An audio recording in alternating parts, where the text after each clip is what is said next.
Saludos benditos hermanos en Cristo Jesús, bendito pueblo de Dios. Le doy gracias a nuestro Señor Dios, Creador de los cielos y de la tierra, y a nuestro amo y Rey Jesucristo, por el privilegio de ser un instrumento y de tener esta bendita riqueza de en su misericordia, de la verdadera palabra, inspirada por el bendito Espíritu Santo. Que la bendita presencia de Dios esté en ustedes para que podamos tener la paz y el ejemplo que nuestro Señor Jesucristo nos dejó. Hermanos y hermanas, continuemos con la enseñanza número 5 en Hebreos, la epístola Hebreos, capítulo 2, versículo 18. Hablando del autor y consumador de la fe, hablando de que no hay otro nombre dado a los hombres, dado por el Padre, por el único Dios, más que nuestro Señor Jesucristo, hablando del amor que vino a dejarnos, despojándose, siendo menor que los ángeles y padeciendo para dejarnos este bendito pacto que por fe es perfecto. Y así veíamos ayer en el versículo 17 que Cristo Jesús vino a nuestra semejanza para también ser probado a nuestra semejanza y debía de ser semejante a nosotros para venir a ser misericordioso.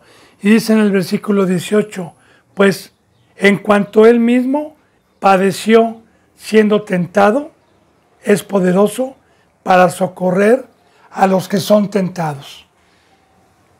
Y aquí nos habla de padecer porque también la bendita palabra de Dios nos dijo, el que no padece juntamente conmigo no va a venir o no va a entrar al reino de los cielos. Nuestro Jesús, nuestro Señor Jesucristo, no nada más padeció en oposición, en afrentas, en persecución, sino también padeció estando en el cuerpo humano con los deseos que tenemos en el cuerpo humano, en las seducciones del adversario y del enemigo, que nos ofrece las cosas que por naturaleza el cuerpo humano busca. Así que Jesús fue seducido, fue tentado.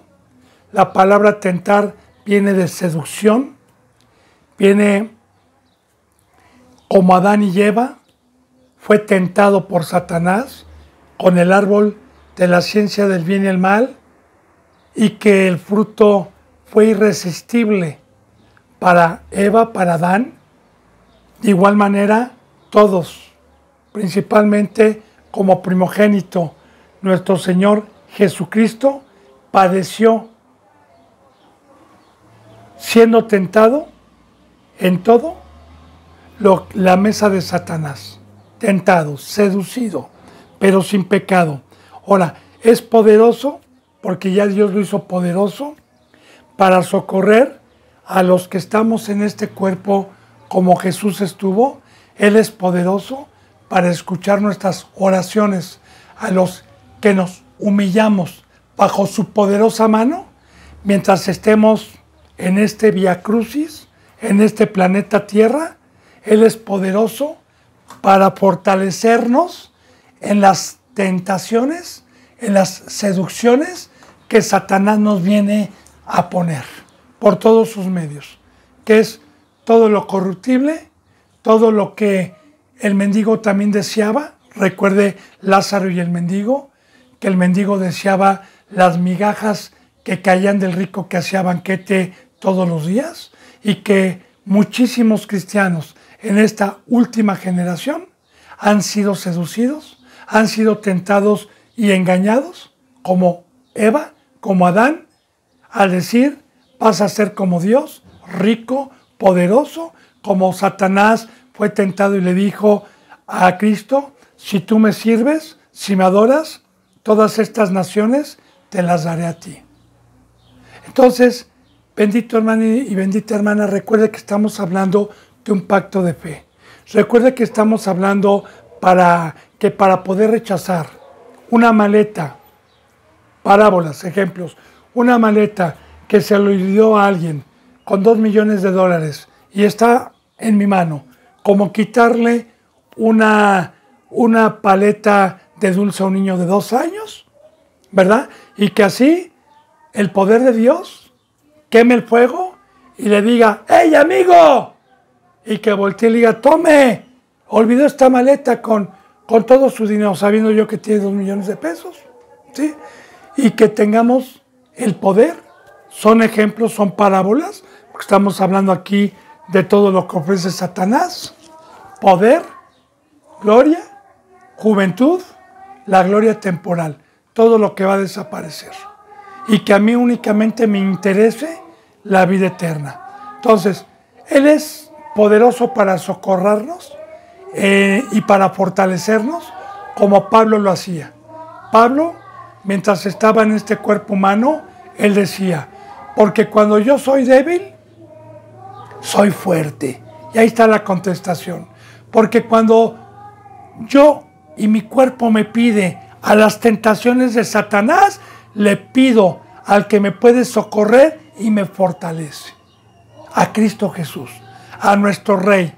Y Él puede ser misericordioso con nosotros, porque Él mismo, como yo le ponía el ejemplo el día de ayer, de que solamente una persona que ha estado en la cárcel no le puede desear a otra persona que se pudra, que se friegue, sino puede tener misericordia, porque Él ya pasó por todas esas cosas, como parábolas y como ejemplos.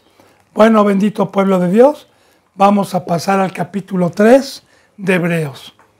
Dice, por tanto, hermanos santos, participantes del llamamiento celestial, considerad al apóstol y sumo sacerdote de nuestra profesión, Cristo Jesús. Ahora, fíjense bien, vamos por partes, voy a empezar desde el principio.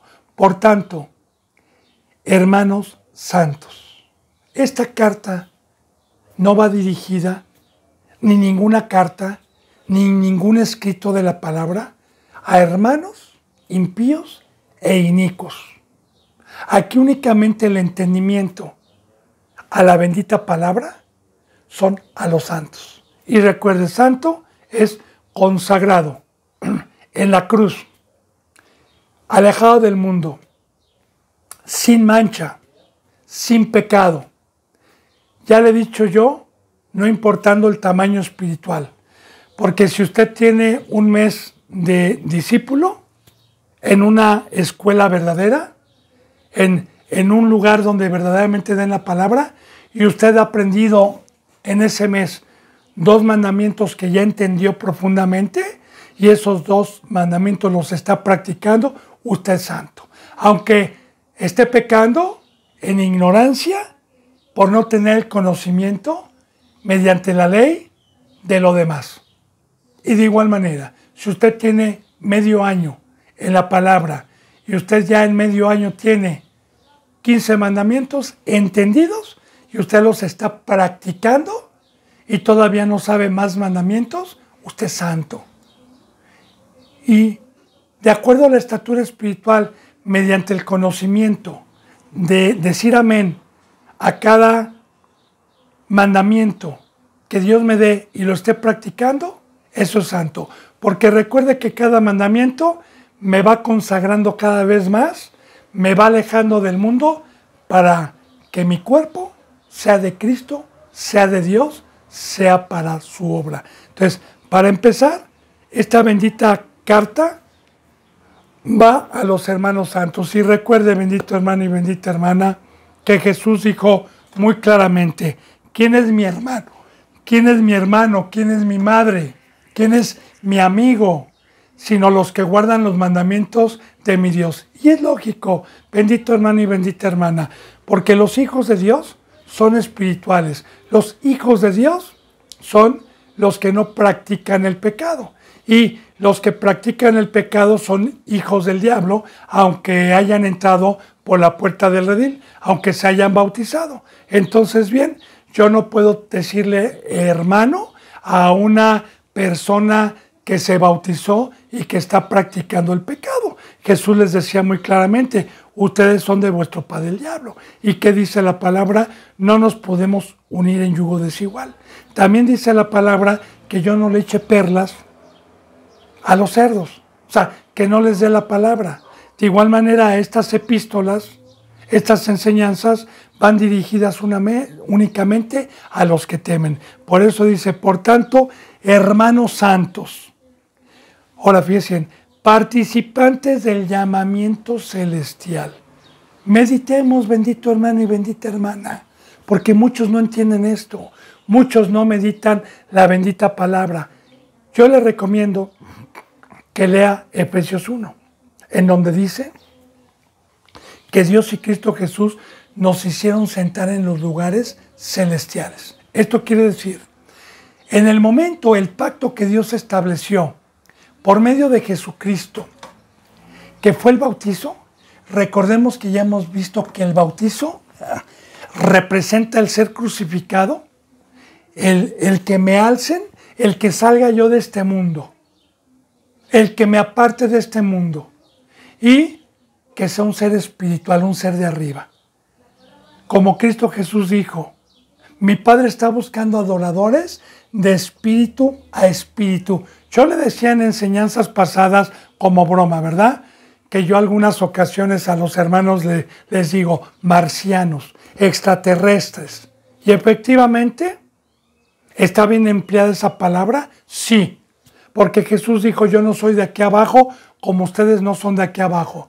Nosotros, los verdaderos cristianos, somos extranjeros, peregrinos, advenedizos, gente de paso, que sabemos que nuestro hogar está ahí arriba y no nos amoldamos a las cosas de aquí abajo. Un ser celestial no está buscando las cosas terrenales. Un ser espiritual no está buscando las cosas pasajeras, no está buscando las cosas de Satanás, no está buscando las cosas incorruptibles, como le he venido diciendo desde enseñanzas pasadas y fortaleciendo cada vez con más versículos las enseñanzas que Dios nos da. Así que, fíjese bien, participantes del llamamiento celestial, que en el momento que yo me bauticé, por fe, dejé de ser carnal, dejé de ser terrenal, recibí una patria celestial, una patria, un monte. Yo me he acercado al monte que no se puede palpar, a la ciudad que no se puede palpar, me he acercado a los seres espirituales. Y recuerde que no hay comunión con los seres carnales y los seres celestiales. Esperemos que vayamos entendiendo con todos estos versículos. Ahora, el llamamiento celestial, ahora dice a los santos, fíjese bien, consideren al apóstol y sumo sacerdote de nuestra profesión. Bien, ya vimos nosotros el mandamiento de Dios, que los ojos puestos en el autor y consumador de la fe. Recuerde a los que dan dando un seguimiento, bendito hermano y bendita hermana, que yo les dije que en muchas ocasiones muchos cristianos se han ido por la conducta de las iglesias, por la conducta de los falsos apóstoles, falsos pastores, y han huido y se van a otro y encuentran igual y se desilusionan y ya no van a congregarse. Bueno, yo le digo, bendito hermano y bendita hermana, que ese es un pecado, porque Dios nos dijo muy claramente que nosotros teníamos que poner los ojos en Cristo, el ser que se despojó de todo, que vino en semejanza a nosotros y que recibió lo mismo que nosotros. Considerar a Él y únicamente de nosotros, los que tenemos el privilegio de ser siervos de Dios, los discípulos. Aquí se les ha enseñado que se sujeten a sus representantes y pongan la mirada en ellos, según cuál haya sido su conducta. Eso viene en Hebreos más adelante, pero todavía falta, viene por Hebreos 10 o 11. por el 11, ¿sí? Cuál sea su conducta. O sea, que si yo veo a un representante que su conducta no es como la que viene en la palabra en Timoteo, cómo debe ser el obispo, cómo debe ser el diácono, entonces me echa a correr de esa congregación. Por eso es que no va a haber excusa ni para un discípulo, ni para un representante impío el día del juicio. Entonces, consideren al apóstol y sumo sacerdote de nuestra profesión. Está hablando de Cristo. Ayer explicaba el por qué sumo sacerdote. Ahora, apóstol.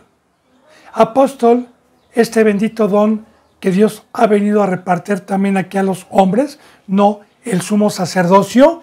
En este nuevo pacto, el don de sumo sacerdote ya no existe. Eso quedó excluido.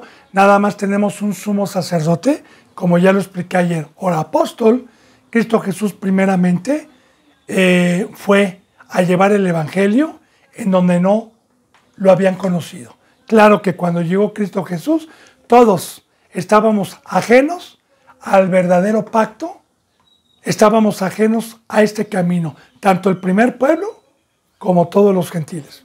Y nuestro Señor Jesucristo con sus pies fue a predicar este evangelio nuevo, las buenas nuevas de salvación, a todos los lugares donde nunca se había escuchado. Acuérdense, bendito hermano y bendita hermana, que la función mediante el Espíritu Santo de un apóstol es ir a lugares en donde nunca se ha predicado el evangelio.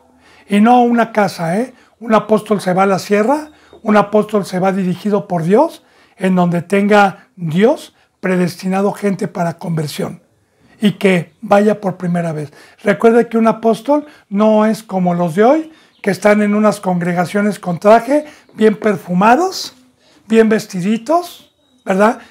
Sin salir a padecer hambres, oposición, a padecer. No. Hoy los apóstoles son millonarios, están en sus guaridas, están intocables, sin mancha. Eso no es un apóstol.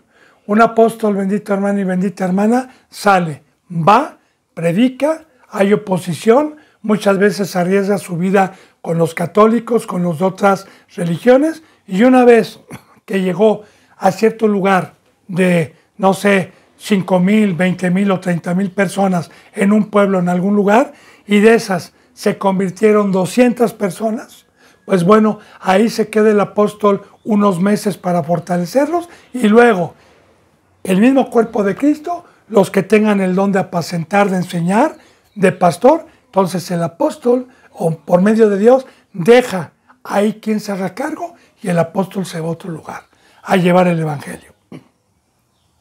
Así hizo nuestro Señor Jesucristo. Por eso se le llama consideren. Y considerar es que cuando Jesús dijo, yo soy el camino, la verdad y la vida, el que me sigue, nadie puede llegar al Padre si no es por mí. El que me sigue tendrá vida eterna. Es que consideremos las huellas que nos dejó de la obra de amar al prójimo. Fíjese bien de nuestra profesión, de lo que profesamos ser. Porque si yo profeso ser cristiano, debo de considerar bien el camino. Debo de entender bien el camino al pacto. El camino del pacto. Debo de entender bien para qué me llamó Dios y qué es lo que tengo que hacer. Consideren.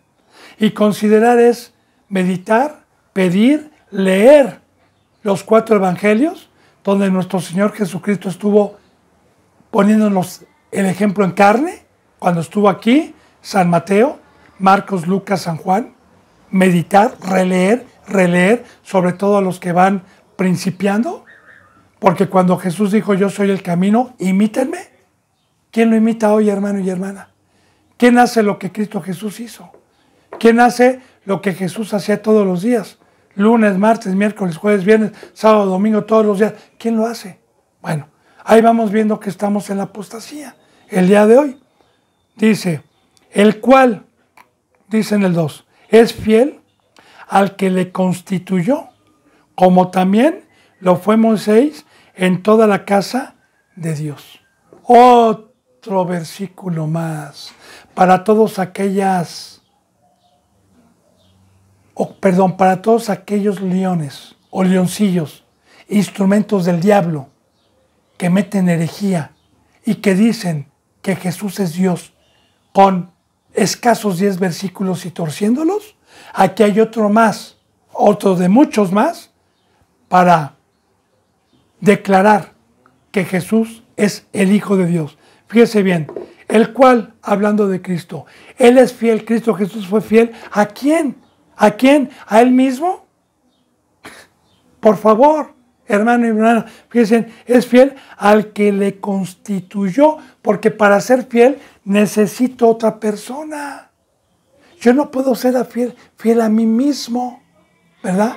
Yo necesito ser fiel a una persona que amo. Ahora, Cristo Jesús fue fiel al que le constituyó. Y la palabra constituyó es al que lo hizo sumo sacerdote, al que lo hizo apóstol, al que lo hizo ministro. Así lo constituyó Dios, así lo hizo Dios, el creador de Dios, al que le constituyó este ministerio por el cual hoy vivimos. Pero Cristo Jesús sin pecado. Cristo Jesús fue fiel a su Padre. Cristo Jesús fue seducido, fue tentado en todo, a semejanza de nosotros, pero sin pecado, porque le fue fiel al que le constituyó. Al que le constituyó. Dice, como también lo fue Moisés en toda la casa de Dios. Y aquí nos va a poner una comparativa, porque dése cuenta con lo que vamos a ver, bendito pueblo de Dios, que todo lo que permitió Dios en el Antiguo Testamento con ciertas figuras como Abraham, como Isaac, como Jacob, como David, como Salomón, en este caso como Moisés, como Aarón, son figuras como una sombra que sí existieron, que sí fueron historias reales, pero con una preparación para la llegada de Cristo Jesús, como una preparación de enseñanza para el día de hoy. Porque Moisés va a representar proféticamente a nuestro Señor Jesucristo. Proféticamente. Porque Moisés fue un libertador escogido por Dios para libertar a un pueblo que estuvo en esclavitud durante 430 años de un imperio en aquel entonces, en los tiempos de ese faraón y de Moisés, de un imperio en donde ninguna nación podía hacerle frente a ese imperio tan poderoso que era el faraón de aquel entonces de Egipto, ya representando como una sombra que el faraón de ese tiempo es Satanás, que Egipto es el mundo, que las obras de esclavitud son las que los seres humanos están haciendo todos los días ajenos al pacto, y que Dios mandó a Moisés a libertad mediante la muerte de un cordero pascual, mediante el pacto de la muerte, mediante el pacto de sangre, para sacarlos, ya predestinando el cordero pascual a Cristo Jesús y la sangre que iba a derramar en la cruz. Entonces, el pueblo fue libertado por medio de ese instrumento y trasladado de Egipto al desierto por medio del bautizo que representa el mar Rojo, en donde pasaron por tierra seca y donde fue destruido Faraón y sus carros. Porque de igual manera, cuando Cristo Jesús viene a libertarnos por medio del bautizo, Satanás ya no tiene nada que ver con mi vida. En ese momento fui rescatado por Cristo, fui bautizado para ser un ser celestial y pasé de Egipto a una vida nueva. Entonces va a poner esta alegoría, ¿verdad? En Moisés, en el tiempo del Éxodo, Moisés también estuvo al frente junto con Aarón y los sacerdotes de Leví, estuvo al frente en el tabernáculo conforme al modelo que está en el cielo, que se erigió en el desierto y que fue trasladado durante 40 años. Esa es la casa, ese tabernáculo que mandó erigir Dios por medio de Moisés y del primer pueblo. Bueno, esa fue la casa de Dios un tiempo, proféticamente, porque dentro de esa casa habitaba Dios en una urna, una caja de acacia, de 1 metro por 1 metro bañada en oro, con el maná, con la vara de Moisés y con los 10 mandamientos y 2 querubines que estaba en el lugar santísimo. Y que se ministraba la casa. Entonces mire lo que dice. El cual es fiel al que le constituyó, como también lo fue Moisés en toda la casa de Dios, porque a Moisés se le conoce como fiel. Dice, porque de tanto mayor gloria que Moisés es estimado digno cuanto tiene mayor honra que la casa, el que la hizo. Ahora fíjese bien, ya aquí nos está manejando Dios, que eso era una sombra, únicamente una preparación, porque dice que tanto mayor gloria es Cristo Jesús que Moisés. Porque tanto mayor gloria que Moisés, hablando de Cristo, es estimado y digno cuanto tiene mayor honra que la casa, que el que la hizo. Ahora bien, Moisés no hizo la casa. Era la casa de Dios. Cristo Jesús vino a levantar un templo. Cristo Jesús es el Señor. Recordemos que Dios le dio todo a su Hijo Jesús. Ya vimos en Hebreos que por Él hizo el universo y ya Él le dio todo. O sea, la iglesia, la casa de Dios, que hoy es la iglesia, que Cristo Jesús vino a destruir el primer templo y a levantar en 3 días un templo que hoy somos nosotros, y que Cristo Jesús es el Señor, que Cristo Jesús está en medio de la congregación, no es lo mismo el dueño que Moisés, que se le indicó hacer una casa. Ahora, de mayor gloria es Entonces, era una sombra, por eso, bendito hermano y bendita hermana, estamos fortaleciendo con la bendita palabra a los que vienen con hambre, a los que vienen con sinceridad, a tener entendimiento, como siempre se ha puesto con ejemplo el Antiguo Testamento como comparativas del mundo, como comparativas de Satanás. Ahora fíjense bien, ¿por qué? Dice en el 4, porque toda casa es hecha por alguno, pero el que la hizo, todas las cosas es Dios. Ahora, en el Antiguo Testamento, Moisés se le indicó hacer la casa conforme al modelo que estaba en el cielo. Pero el que le mandó a hacer y el que nos diseñó, el que hizo todas las cosas, es el Todopoderoso, es el Padre.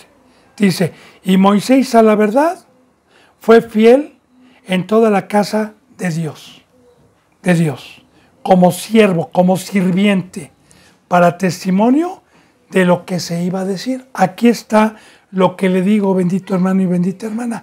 Aquí está que todo el Antiguo Testamento siempre fue una sombra. Sí, mire, la Biblia se le llama un libro profético en donde en todos los libros del Antiguo Testamento siempre se anuncia Cristo. En todo momento se anuncia en Cristo. En el libro de Ruth, como Asuero, en el libro de Esther, como, como el rey Asuero, ¿verdad? En el libro de Ruth como Boz, y a Cristo Jesús como David, como Abraham, Dios. O sea, siempre hay simbolismos como una sombra. Entonces, aquí en el 4, que ya lo vimos, dice, porque toda casa es hecha por alguno, pero el que hizo todas las cosas es Dios. Meditemos en esto, bendito hermano y bendita hermana. Cuando nosotros los cristianos nos hemos acercado al Dios de los cielos y de la tierra, nunca decimos ser nada propio. Y nunca decimos me costó trabajo, yo hice mi casa, yo tengo carro porque trabajé mucho. Perdóneme, pero nosotros no trajimos nada al planeta Tierra, ni siquiera la inteligencia, ni siquiera la capacidad para trabajar, porque yo fui creado por Dios. Él es el creador. Y si yo tengo la capacidad de poder hacer un negocio, estando ajeno al pacto cristiano, si tengo la capacidad para ser ingeniero ingeniar algo, si tengo la capacidad para hacer un mueble de madera, de carpintería o hacer artesanías, no se dé gloria. Los de allá afuera no los juzgamos. Pero hay cristianos que todavía se dan gloria porque no conocen la Biblia, no conocen la palabra. El que me dio el cerebro, el que me dio la facultad para ingeniar, el que me dejó la herramienta en la tierra para poder hacer, el que me dejó todo, es el Creador. De Él son todas las cosas. Así que un verdadero cristiano no dice ser nada propio, ni siquiera su propia vida, absolutamente nada. Como dice la palabra, ¿qué trajimos nosotros? También igual, madres, padres, no digan mi hijo. No, Dios se lo prestó. El Creador es Él. El que no hay ningún accidente. Bíblicamente nos dice la palabra que en el mundo no hay ningún accidente, ni los que han nacido por violación. Todos los seres humanos que están en el planeta Tierra fueron predestinados, sea para el pueblo de Dios o sea para las tinieblas, fueron predestinados por Dios. Ahora, una cosa es que Dios me haya prestado y me haya encargado un hijo, que no digo es mío, no es de mi propiedad, todo es de Dios.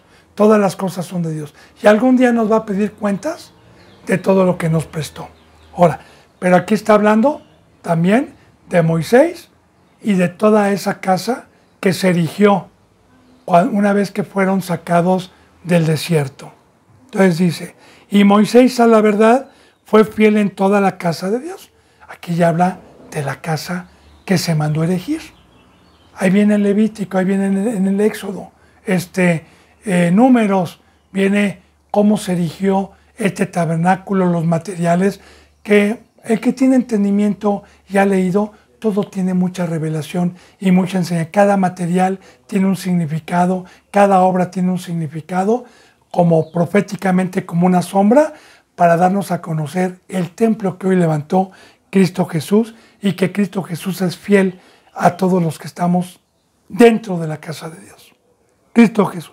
Primero Moisés, como siervo, para testimonio de lo que se iba a decir. Ahora dice, pero Cristo, en el versículo de, como hijo sobre su casa. Ahora ya no es Moisés sobre la casa de Dios. No era de él. Cristo Jesús sí, de su propiedad. Recuerde que Dios le dio todo. Y la casa hoy es la iglesia.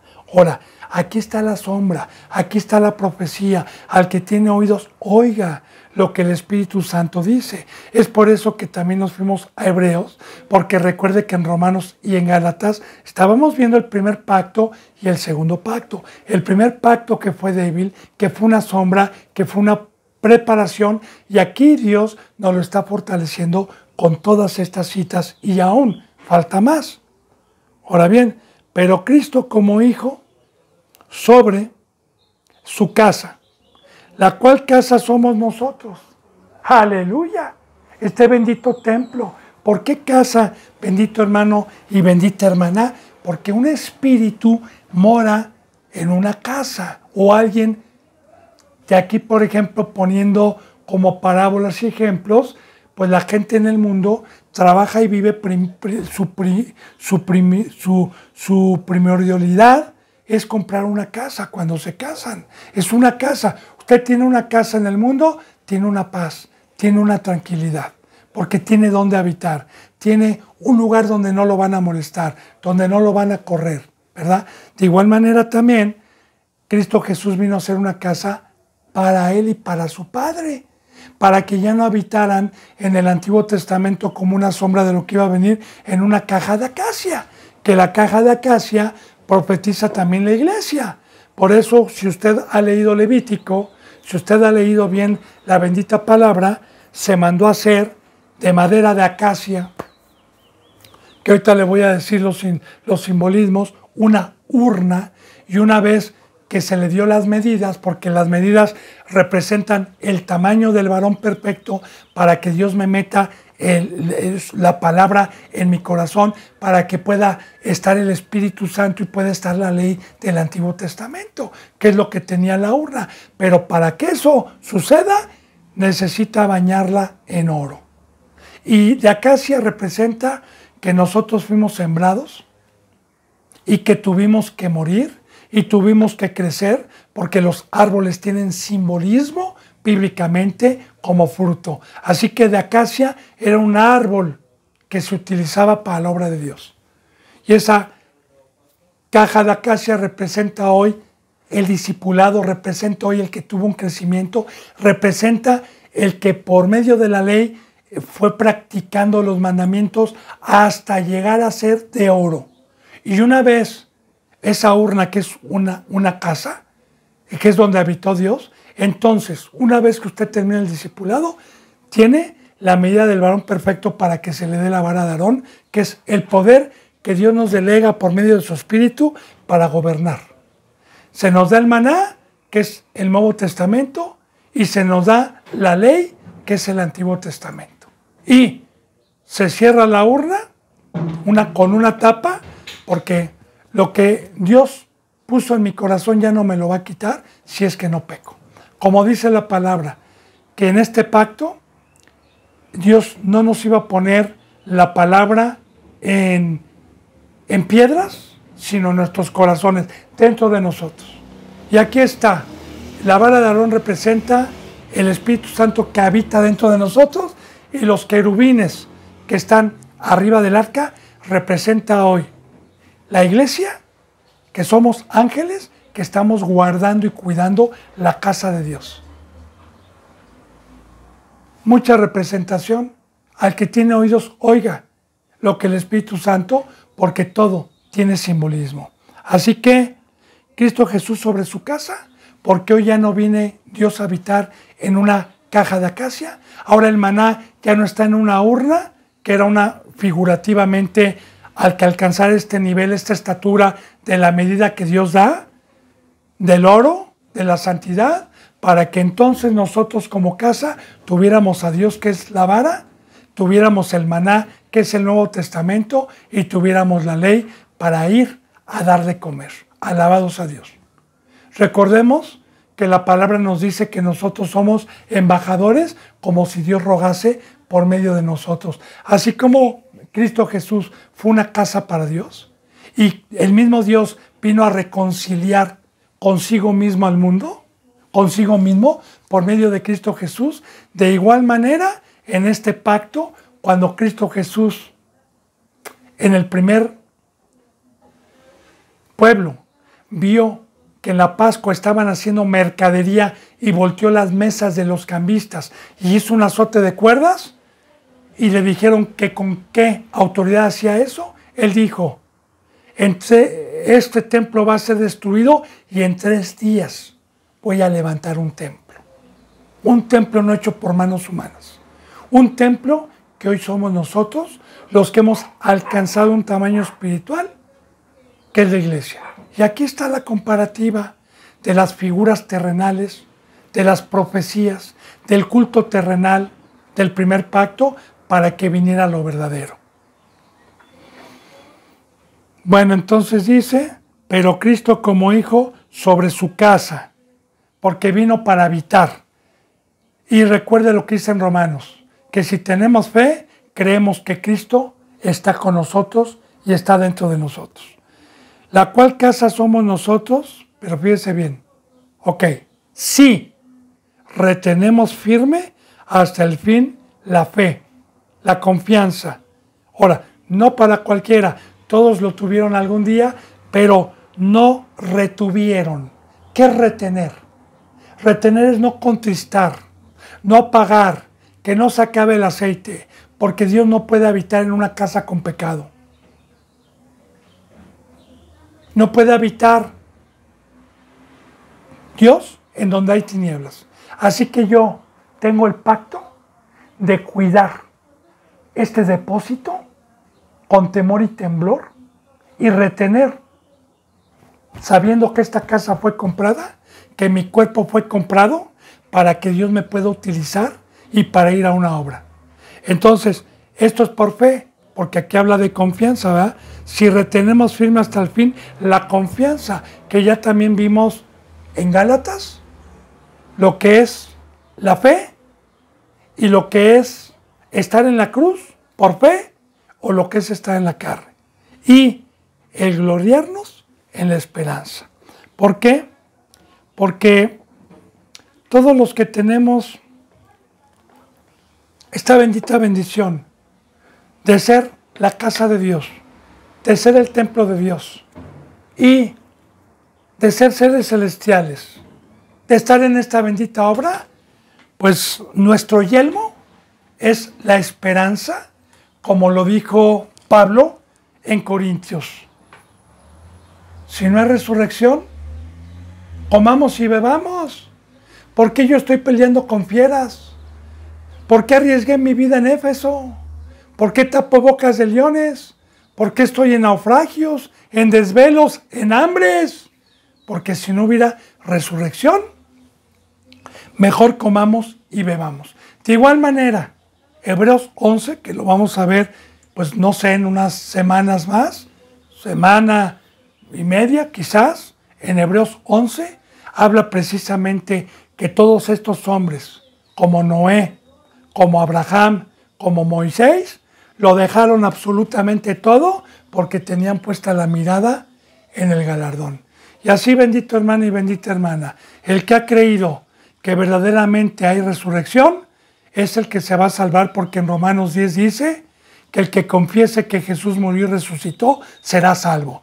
Pero porque con la boca se confiesa para salvación, pero con el corazón también. Y yo le digo algo, no, de labios me voy a salvar, porque si yo confieso que Jesús murió y resucitó, entonces no voy a pecar porque sé que hay un lago de fuego, sé que va a haber un juicio, sé que hay vida eterna. Entonces voy a estar en la cruz y me voy a conservar contra la oposición, contra el viento. No me voy a cansar de cargar mi cruz porque voy a tener puesta la mirada en el galardón, porque este servidor, día con día, me meto aquí adentro como si Cristo viniera hoy mismo. Y recuerde que Cristo Jesús, cuando venga, al que encuentre dando de comer, al que encuentre como un mayordomo fiel, al que encuentre en la obra, al que lo encuentre en el campo, se va. Pero al que lo encuentre como perezoso, se queda. Entonces, la esperanza es con acción, no de labios, como la mayoría de los cristianos. Confiesa que hay vida eterna, sí, pero con sus hechos la niegan. Bueno, dice entonces, bendito hermano de Dios, dice: por cuanto tiene mayores, nos quedamos en esperanza. Ok, vamos al versículo 7, por favor. Por lo cual, como dice el Espíritu Santo, bien como dice Dios a los que tenemos el Espíritu Santo, o a los que profetizaron por medio del Espíritu Santo: si oyereis hoy su voz. Y recuerde, bendito hermano y bendita hermana, que la palabra es de Dios. Porque hay muchos que están sordos. Muchos que ya tienen el corazón endurecido. Recuerda que escuchar su voz es meditar y saber que tenemos mucho trabajo para ir a la vida eterna. Sabemos que tenemos que trabajar para edificar una casa. Como dice, y hay una parábola. ¿Quién de ustedes, queriendo edificar una casa, no se sienta primero a calcular el costo? A ver si tiene con qué acabarla. Y esta es la fe. No se sienta primero a calcular que para construir una casa, para edificar una casa en la roca, necesito la cruz. Necesito sacrificio. Necesito abstenerme totalmente de todo. Necesito salir de Egipto. Si escucharas hoy su voz y te sentaras a calcular, y ojalá tuvieras la fe para terminarla. Si oyes hoy su voz, ¿qué dice en el 8?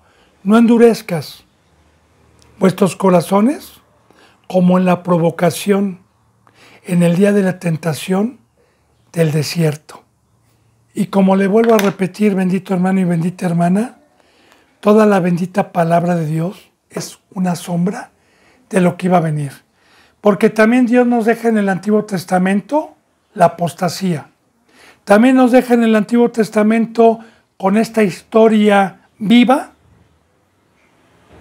lo que iba a ocurrir.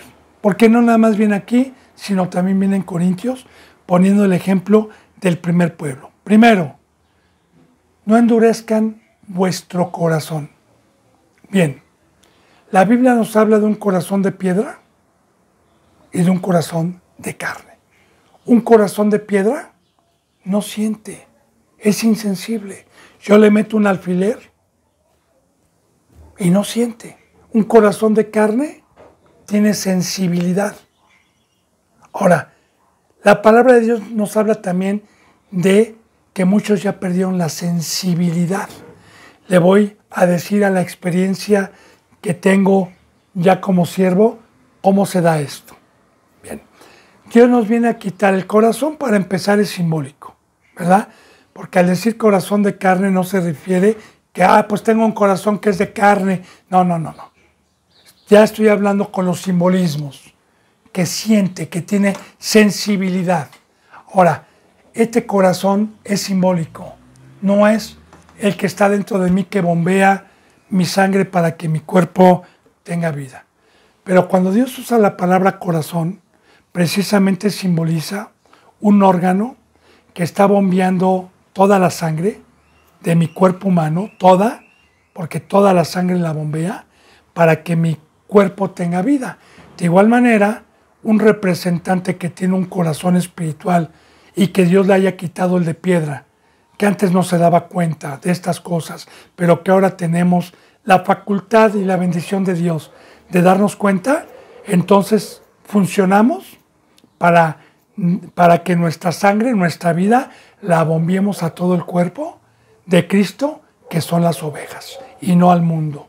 No a regarla ni vertirla en la tierra, porque desde el Antiguo Testamento hay enseñanza de que cuando se sacrificaba un animal, no se tenía que vertir la sangre en la tierra.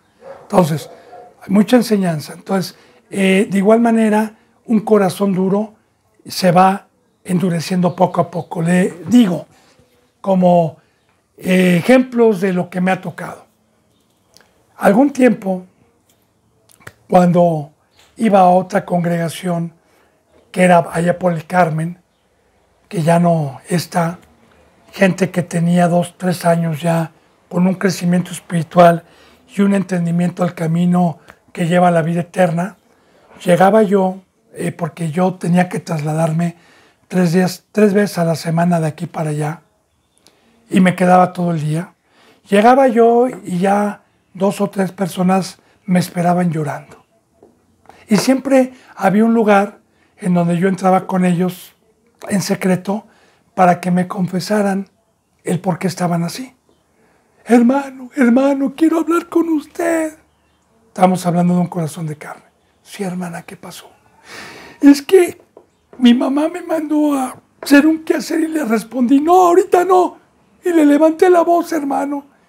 Y lloraban y tenían sensibilidad por no fallarle a Dios hasta en las cosas más insignificantes.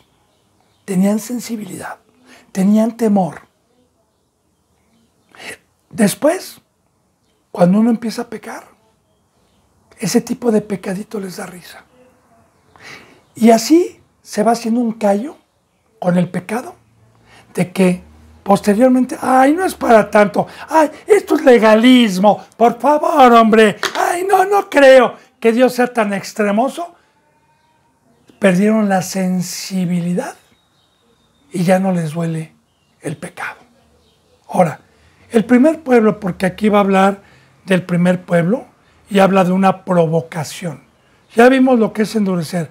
No endurezcan vuestros corazones como en la provocación en el día de la tentación en el desierto. Provocación. Dios es un Dios de amor. Yo coincido de que Dios no es un Dios de ira, ni tampoco es un Dios de un lago de fuego. Porque el lago de fuego Dios lo usó para Satanás. Pero una cosa es que se le provoque,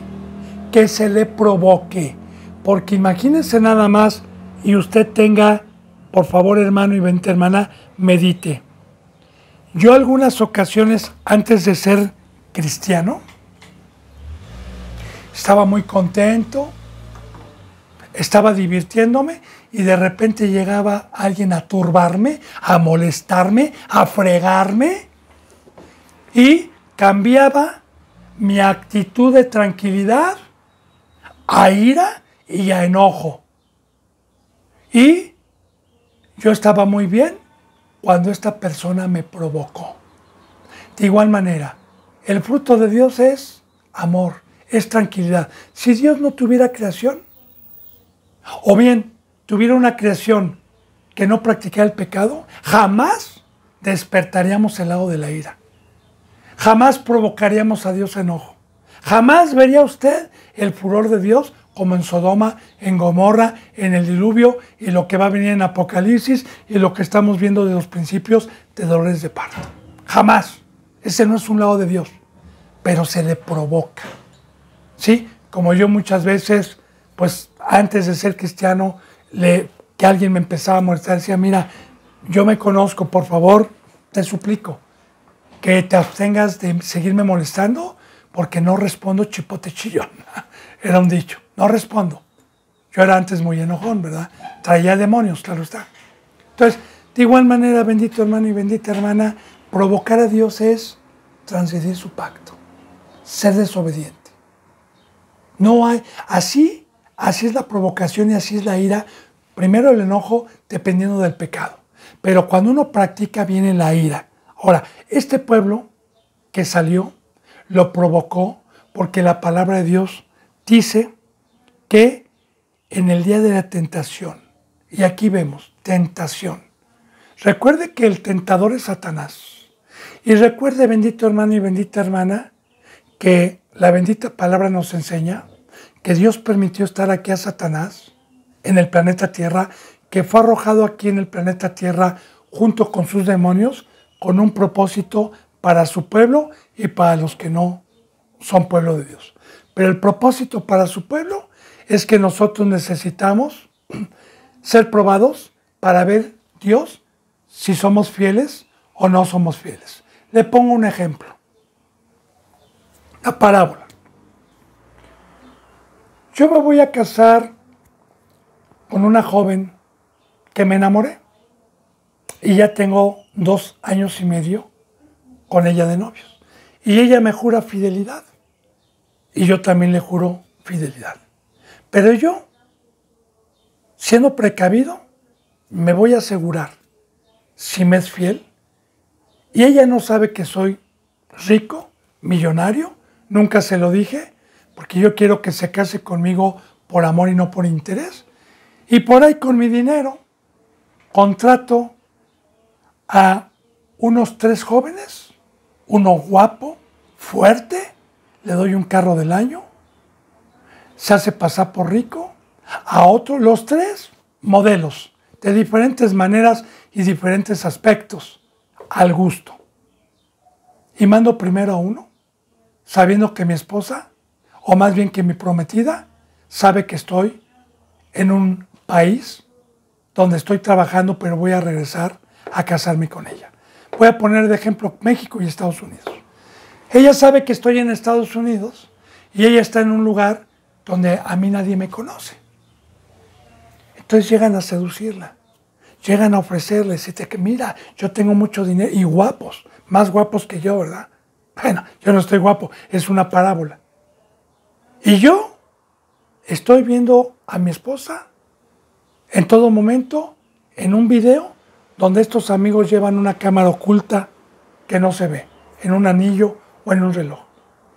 Y ahí, pues viene la tentación cuando ve el Porsche o cuando ve el Ferrari, cuando ve una casa y ve que tiene mucho dinero, ¿verdad? Y ahí está la seducción y la tentación. Porque la palabra tentación es una prueba. A Satanás se le llama el tentador. Entonces, si esta mujer dice, no, yo estoy comprometida, pero mira, yo soy rico. Sí, pero yo amo y le prometí a mi esposo esperarlo para casarme con él. No, y a los 3 les dijo, no, créame que me hubiera casado con esa persona sin pensarlo 2 o 3 veces. Así de igual manera, para llegar a las bodas del Cordero celestiales, no las de aquí, sino las celestiales, nosotros tenemos que pasar un proceso de prueba donde Satanás llega astutamente a tentarnos y ofrecernos con cosas deslumbrantes para que nos bajemos de la cruz. Y con muchos lo ha logrado. Y aquí, como una sombra, todo este pueblo, no voy a hablar de 10 ni de 20, porque cuando Moisés libertó a este pueblo, salieron 600,000 hombres a pie, sin contar hombres y mujeres. A pie, sin contar hombres y mujeres. O sea, que eran más de 1,000,000, hermano y hermana, ¿sí? Los que salieron. Así que, de todos ellos, si usted se fija proféticamente y lo que nos quiere dar a conocer Dios en estos tiempos, ¿cuántos pasaron a la tierra prometida donde emanaba leche y miel? ¿Qué es la tierra, o era la tierra de Canaán, lo que ellos hicieron? ¿Cuántos pasaron? 2. ¿Y todos los demás murieron en el desierto? 2 de los que salieron de Egipto, porque en los 40 años del desierto nacieron muchísimos en el desierto, pero los primeros que salieron en el desierto, todos murieron.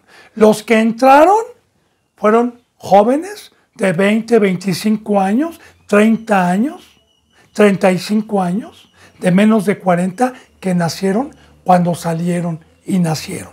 Todos los que salieron de Egipto murieron menos 2.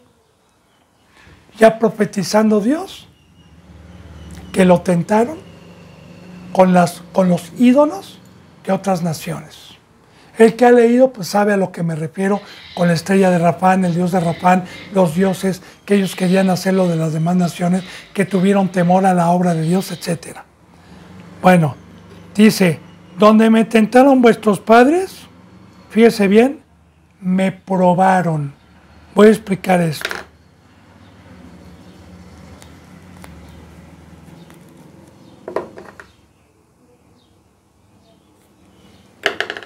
Estamos en un pacto de fe. A mí la bendita palabra de Dios me dice, aquí están las bendiciones y aquí están las maldiciones. Como dice en Deuteronomio 28, 29, aquí te pongo en este día la muerte y la vida, la maldición y la maldición. O como Eva, el día que de este árbol comas, ciertamente morirás. Ay, no creo. A ver, voy a probar a ver si es cierto que Dios me cumple que voy a morir. Ok. ¿Sabe qué, hermano y hermana? Tenga cuidado. Porque si Dios no lo cumple, sería un Dios mentiroso. Y la Biblia nos declara que Dios es un Dios veraz y que su ley no se puede quebrantar. Por eso el principio de la sabiduría es el temor de Dios. Por eso los que creen son los que se van a salvar. No los incrédulos. Entonces, no pruebe a Dios por las malas. Yo le recomiendo que mejor lo pruebe por las buenas, por las bendiciones. Porque de igual manera, este siervo suyo, que ha probado a Dios mejor por la bendición, hoy vengo a testificar que Dios es fiel. Y que Dios todo lo que me prometió, antes de alcanzar la estatura, antes de alcanzar un crecimiento, Dios me lo dio. Pero también es fiel para darnos lo que está escrito a la adversidad. Bueno, donde me tentaron vuestros padres y me probaron y vieron mis obras 40 años. Pues qué obras, porque este pueblo estaba predestinado, bendito hermano y bendita hermana, para ir de Egipto a la tierra de Canaán caminando, sin estar dando vueltas, como ovejas extraviadas. Porque yo le digo, si usted ve la distancia que hay de Egipto a la tierra de Canaán, que es Israel. Bueno, pues yo creo que caminando con Dios en vía recta, no pasa de 3 o 4 meses, es más o menos unos días que yo doy a lo tonto, porque no sé, yo les soy sincero, no sé exactamente cuántos kilómetros sean, pero vamos a suponer 3, 4 meses que tenían que llegar a la tierra prometida. ¿Por qué 40 años? Porque fue un pueblo necio, y fue un pueblo que durante 40 años estuvieron viendo aún así las obras del Señor. ¿Cuáles obras? Imagínense nada más. Imagínense nada más estas obras. No murieron de hambre, porque todos los días tenían alimento. No murieron de sed, porque en el desierto donde no había agua, los siguió la peña de Oreb, la peña que manaba agua. Y otra cosa, la ropa y las sandalias con que salieron no se les desgastó en 40 años que estuvieron en el desierto. Todo con simbolismo. Porque hoy la ropa es el Espíritu Santo en este pacto, proféticamente, y las sandalias es el Evangelio, es el calzado que Cristo Jesús me vino a poner. Y así como Pablo no se le desgastó las sandalias todo el tiempo que predicó y evangelizó, ni tampoco la ropa que traía se le mudó. ¿A quién? A los santos. Ya profetizando todo esto Dios. Y de igual manera, Pablo tuvo el maná todos los días, que es la palabra de Dios, y tuvo el agua, que es la exhortación a hacer, o más bien el privilegio de que cuando reciba yo la palabra, practicarla y hacerla. Eso es comer y beber. Recuerde, bienaventurado el que tiene hambre y sed de justicia. La justicia es practicar la verdad. Entonces, bendito hermano y bendita hermana, ¿vieron sus obras 40 años? ¿Vieron las obras de Dios durante 40 años? También que los guiaba en la noche con una torre de fuego y en el día como una nube, y que fue su guía en el desierto durante 40 años. Y aún así lo tentaron. Bueno, recuerde que estamos viendo, bendito hermano y bendita hermana, el primer pacto, que pongamos más diligencia. Recuerde que dice que oigamos hoy su voz, que no vayamos a ser como el primer pueblo. Entonces, aquí vamos a ver, si Dios me lo permite, entre hoy y mañana, que la salvación hay que cuidarla. Que la salvación la podemos perder. Bueno, bendito hermano y bendita hermana, se me ha ido la hora. Que la gracia y la paz se queden con todos ustedes. Si Dios me lo permite, mañana continuaremos con la enseñanza número 6. Gracias y hasta mañana.